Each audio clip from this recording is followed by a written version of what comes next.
और अब खबरें विस्तार से बात करेंगे नीट की। पेपर लीक कांड में एक और पर्दाफाश हुआ है। हजारीबाग के ओएसिस स्कूल से पेपर लीक हुआ था। बुकलेट वाले पेपर बॉक्स से भी छेड़छाड़ किया गया था। बता दें कि यहां बुकलेट ओएसिस स्कूल को आवंटित की गई थी। जली हुई कई बुकलेट्स जो हैं अमित आनंद के घर पर ही मिली थी। गिरफ्तार आरोपियों का ब्रेन मैपिंग टेस्ट भी हो सकता है।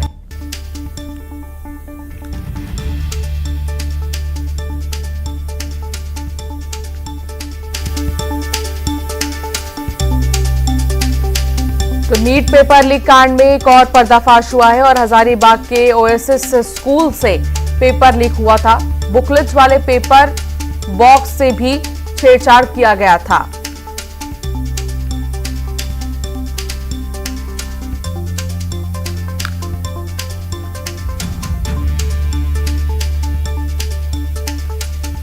बैंक से ओएसिस स्कूल पहुंचा था ये प्रश्न पत्र, ये भी जानकारी मिल रही है।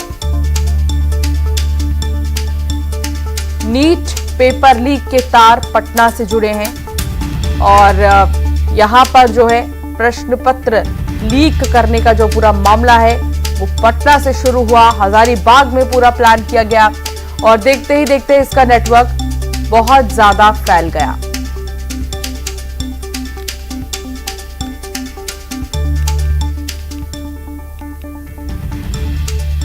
हजारीबाग के ओएसिस स्कूल से पेपर लीक हुआ था। बुकलेट वाले पेपर बॉक्स से भी छेड़छाड़ किया गया था।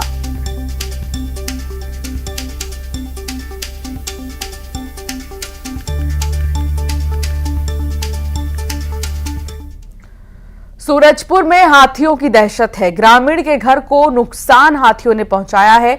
दल से बिछड़े दो हाथियों ने जंगल से सटे गांव में दस्तक दे दी। वन विभाग ने हाथियों से दूर रहने के लिए मुनादी भी की है और नजर बनी हुई है इन हाथियों पर। रिहायशी इलाकों की तरफ इन्होंने रुख कर लिया है और ऐसे में वन विभाग की तरफ से लगातार कहा जा रहा है कि सावधान रहें, सतर्क रहें। दंतैल हाथी कभी भी नुकसान पहुंचा सकते हैं और इसीलिए सावधानी की बात की जा रही है।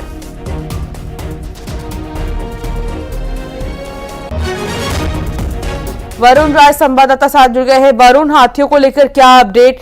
क्या अब जंगल की ओर खदेड़ दिया गया है?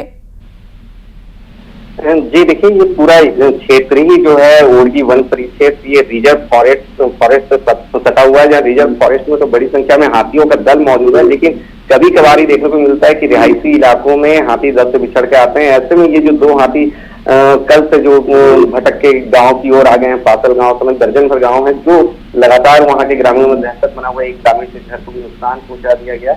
लेकिन जो ओरगी वन परिषद के जंगल में रहना भी कहीं न कहीं ग्रामीणों के लिए सुरक्षा का माहौल बना हुआ है। ऐसे में वन विभाग मुनादी करा रहा है और लोगों में भी डर बना हुआ है कि वो फिर शाम ढलते ही कहीं गाँव की ओर रुख मत कर जाए। ऐसे में वन विभाग दावा कर रहा है निगरानी रखने की और देखते हैं कि हाथी को कब तक रिजर्व फॉरेस्ट की ओर वन हमला खदेड़ पाता है। बहुत शुक्रिया जानकारी साझा करने के लिए वरुण। बलौदा बाजार में जंगली जानवरों की दहशत है और इलाके में 3 दंतैल हाथी घूम रहे हैं। वन विभाग ने अलर्ट भी जारी कर दिया है। ग्रामीणों से सावधान रहने को कहा गया है। बलौदा बाजार में दंतैल हाथी का आतंक और अब वन विभाग की तरफ से सावधान रहने की बात जो है की जा रही है। जंगली जानवरों की दहशत है, सबसे ज्यादा हाथियों की दहशत लोगों में और इसीलिए सावधान रहने की बात की जा रही है। योगेश संवाददाता साथ जुड़ गए हैं। योगेश, जंगली जानवर ग्रामीण इलाकों की ओर दस्तक दे रहे हैं, ऐसे में वन विभाग क्या कर रहा है इस मामले में? जी बिल्कुल, आपको बता दें कि जंगली जो जानवर है वो ग्रामीण क्षेत्र में आतंक अपना दिखा रहा है। तो इसके लिए वन विभाग द्वारा बाघ निगरानी दल और हाथी मित्र दल बनाए गए हैं, जो नियमित रूप से वन्य प्राणी को निगरानी करने के लिए लगातार बनी हुई हैं। आपको बता दें कि बाघ अभ्यारण्य क्षेत्र में बीते 3 माह से जो बाघ की धमक आ पहुंची है, कई वन्य जीवों को भी बाघ ने शिकार बनाया है। साथ ही साथ बाघ के बाद जो 3 दंतैल हाथी है वो भी बारनापारा क्षेत्र के कई गाँव में, जैसे नवा गांव, अचानकपुर, बिंभौरी, फुटकुंदी इन जो गांव हैं इसके आसपास ग्रामीणों ने देखा है। देवघर घाट के पास परसों की घटना है जब एक ग्रामीण ने खुद बाघ को देखा था। उसके बाद वन विभाग ने अलर्ट जारी कर दिया कि ताकि वन्य जीव हैं जो ग्रामीणों को नुकसान ना पहुंचाए, क्योंकि वनांचल क्षेत्र में भी अभी कृषि कार्य शुरू हो रहा है। तो ऐसे में कहीं न कहीं जो खेत की ओर है धान फसलों को नुकसान पहुंचाने के लिए हाथी वहां पहुंचते हैं, ग्रामीणों जो परिवार रहते हैं वहां।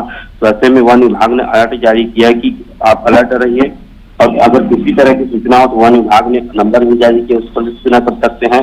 साथ ही साथ वन विभाग के आला अधिकारी हैं उनको भी सचेत किया है कि ड्यूटी से कोई किसी भी तरह की लापरवाही ना करे, कि अगर कोई भी हाथी दिखता है या फिर वन्य जीव दिखते तो तत्काल वन विभाग को सूचना दे। इसके लिए बाघ निगरानी दल और हाथी मित्र दल बना दिए गए जो नियमित रूप से वन्य प्राणी की निगरानी करने के लिए बने हुए हैं।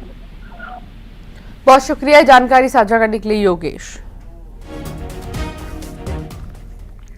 अंबिकापुर से खबर है जहां डीजल चोर गैंग के एक सदस्य को पुलिस ने पकड़ लिया है। नेशनल हाईवे 130 में खड़े ट्रक से डीजल की चोरी कर रहा था। पुलिस ने गैंग के एक सदस्य को पकड़ा है और मध्य प्रदेश के कोतमा का बताया जा रहा है ये गिरोह। डीजल चोरी गैंग ने पुलिस पर भी हमला किया। सीसीटीवी देखिए आप, इसका सामने आ चुका है।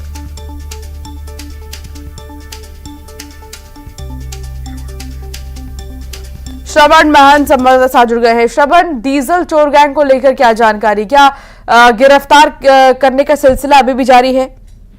देखिए, लगातार जो है NH 130 और तमाम जो हाईवे हैं उन पर डीजल चोर गैंग जो है सक्रिय था। पलक जब खड़े ट्रकों से डीजल चोरी कर ये फरार हो जाते हैं, जिसकी शिकायत कई थानों में दर्ज की गई है। और बीती रात जो है ये चोर चोरी कर रहे थे। मणिपुर थाना क्षेत्र के तांडवर के पास खड़ी ट्रक में चोरी कर रहे थे। इसी दौरान जो पुलिस को आता देख कि ये जो डीजल चोर गैंग है वो पुलिस पर हमला कर देते हैं। पुलिस दरअसल गश्त कर रही थी और ये जो डीजल चोरी जैसे ही इनकी नजर पड़ी तो वो उनको पकड़ने के लिए पास पहुंचे थे। और इस दौरान ये बताया जा रहा है कि ये जो चोर हैं ये मध्य प्रदेश के कोतमा के रहने वाले हैं। इनका संबंध लोनी गिरोह से बताया जा रहा है। फिलहाल पुलिस सिर्फ एक गिरोह के एक सदस्य को ही पकड़ पाई है, बाकी लोग फरार हो गए हैं। लेकिन जिस तरह से ये जो गैंग है लगातार डीजल चोरी की वारदात को अंजाम दे रहे हैं, इसमें एक बड़ी सफलता मिली है और इस एक व्यक्ति को पकड़ने के बाद और भी क्लू इसमें मिल सकते हैं। जी, बहुत शुक्रिया श्रवण जानकारी साझा करने के लिए। कोरबा में झाड़फूंक से परेशान युवक ने आत्महत्या कर ली। मानसिक बीमारी का इलाज कराने के बजाय झाड़फूंक कर रहे थे।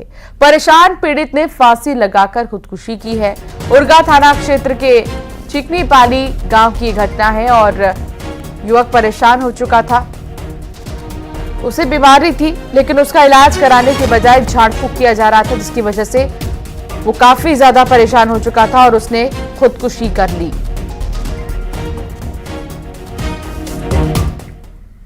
बुलेटिन में फिलहाल इतना ही।